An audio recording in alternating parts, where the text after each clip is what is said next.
Avant de commencer ce tuto, n'hésitez pas à vous abonner, à liker et à commenter, mais aussi à activer la cloche pour recevoir une notification dès la sortie des prochaines vidéos. N'oubliez pas que la chaîne a besoin de vous, alors n'hésitez pas, si vous le pouvez, à nous soutenir en cliquant sur le lien donation dans la description de cette vidéo. Merci à toutes et tous par avance. Bonjour à toutes et tous, dans cette nouvelle vidéo, j'aimerais vous parler d'un petit utilitaire que je viens de découvrir et qui s'appelle Toucher. Alors n'allez pas y voir la moindre filiation avec le célèbre contrôleur du même nom, car ici il s'agit d'un outil créé par un ancien développeur d'Apple et qui va vous permettre d'avoir tous les avantages de la fameuse Touch Bar, vous savez l'écran LCD que l'on retrouve sur certains MacBook Pro haut de gamme, sans en avoir les inconvénients. Autrement dit, les inconvénients étant bien évidemment que vous n'ayez pas en votre possession une machine équipée de la fameuse Touch Bar.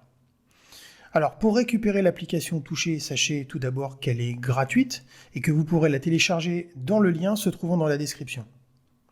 Pour l'installer, rien de plus simple, vous décompressez le fichier que vous aurez préalablement récupéré, puis vous mettez l'app Toucher dans le répertoire application. Ensuite, il faudra vous rendre dans les préférences système, puis dans la partie clavier. C'est ici qu'il faudra vérifier que l'option La Touch Bar affiche soit bien sur commande de l'app. Une fois que c'est fait, vous pouvez fermer cette application.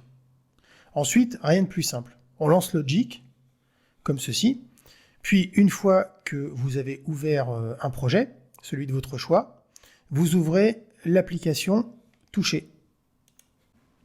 Vous verrez immédiatement apparaître à l'écran la fameuse Touch Bar en version virtuelle, bien évidemment. Et vous verrez que différents boutons sont à votre disposition. Alors, ici, vous avez ici la vue qui s'appelle la vue Timeline. Donc ici, vous verrez que en vous déplaçant, vous pourrez naviguer au sein même de votre projet.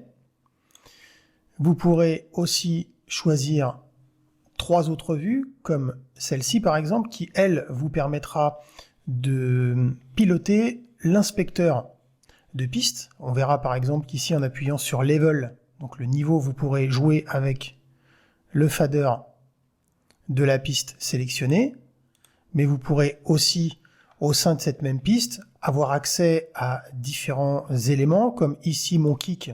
Je pourrais aussi régler le fader de mon kick qui est dans mon instrument virtuel dans la même piste. Je pourrais faire pareil avec le snare and clap, etc., etc.